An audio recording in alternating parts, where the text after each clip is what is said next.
Hello, in this podcast, we're going to be looking at artificial selection. This is our first podcast in genetic engineering. There'll be two of them. And in this one, we will understand how breeding can change a population. Now, some general things about genetic engineering.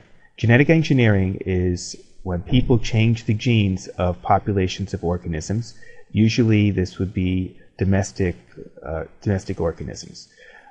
And differences you can see that like wolves are wild species and dogs are domestic subspecies of wolves.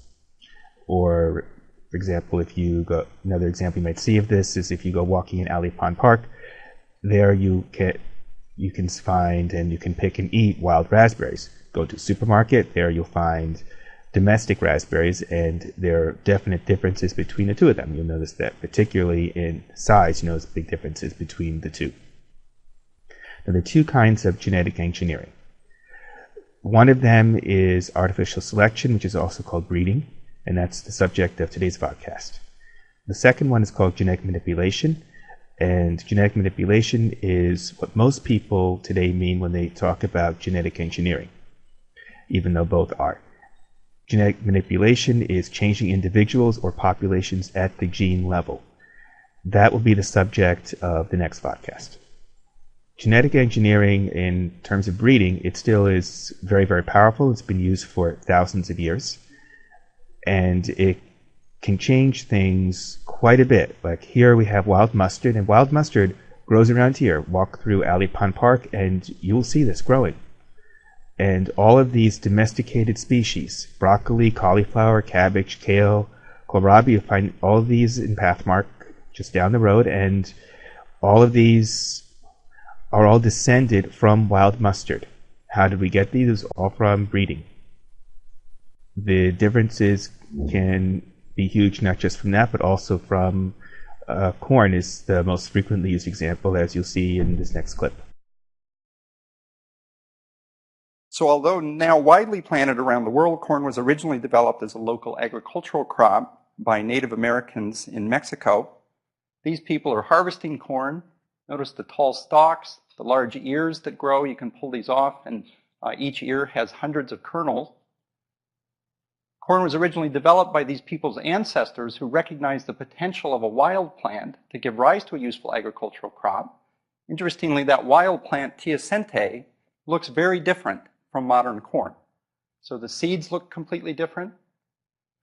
The overall architecture of the plant also looks quite different.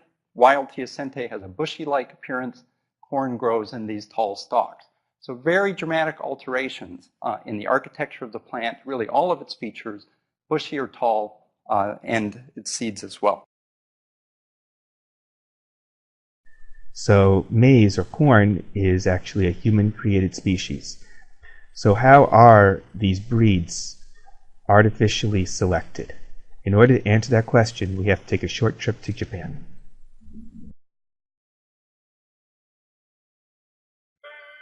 To this day, every year, on the 24th of April, their descendants proceed to the Akama Shrine, which contains the mausoleum of the drowned 7-year-old emperor, Antoku. There, they conduct a ceremony of remembrance for the life and death of the Heike warriors.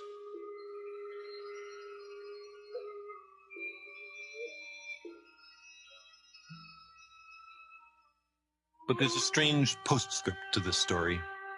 The fishermen say that the Heike samurai wander the bottom of the inland sea still, in the form of crabs.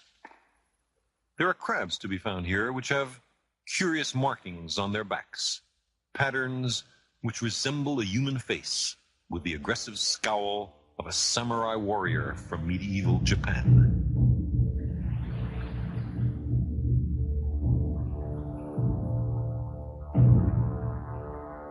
These Heike crabs, when caught, are not eaten. They're thrown back into the sea in commemoration of the doleful events of the Battle of Dano-ura.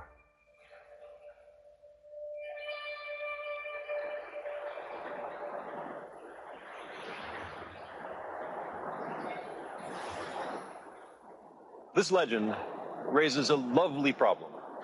How does it come about that the face of a warrior is cut on the carapace of a Japanese crab? How could it be? The answer seems to be that humans made this face. But how? Like many other features, the patterns on the back or carapace of this crab are inherited. But among crabs, as among humans, there are many different hereditary lines. Now, suppose purely by chance, among the distant ancestors of this crab, there came to be one which looked just a little bit like a human face. Long before the battle, fishermen may have been reluctant to eat a crab with a human face. In throwing it back into the sea, they were setting into motion a process of selection. If you're a crab and your carapace is just ordinary, the humans are going to eat you. But if it looks a little bit like a face, they'll throw you back and you'll be able to have lots of nice little baby crabs that all look just like you. As many generations passed of crabs and fisher folk alike, the crabs with patterns that look most like a samurai face preferentially survived, until eventually there was produced not just a human face, not just a Japanese face, but the face of a samurai warrior. All this has nothing to do with what the crabs might want. Selection is imposed from the outside. The more you look like a samurai, the better your chances of survival. Eventually, there are a lot of crabs that look like samurai warriors. So here's generally how species are artificially selected or bred. First, there has to be variation, where the differences exist among individuals in a population, and many of these differences are determined by their genes. And these traits have to be inherited and are passed on to their offspring. So these genes are passed on. If it's something that's just determined by the environment, then this is not something that can be bred. But if it can be, if it's something that's genetic, then it's something that can be bred. And then the breeder selects which traits to breed. So he selects, say that I want this particular trait. I'm going to allow individuals with this trait to mate, and individuals with this other trait I will not allow to mate.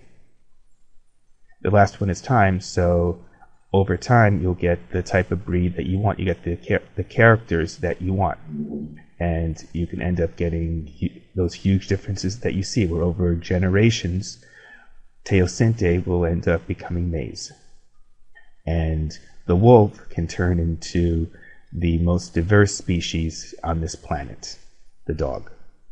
Where you see here, there's huge differences between all these different species. A lot of these species are fairly recent, just in the past couple hundred years. Despite that, the dog was probably the first species ever domesticated. We run into domesticated species all the time. It's all within our whole lives. It's not just our pets, it's also in our yards. Most of the plants that are in our backyard and our front yard, those are domesticated.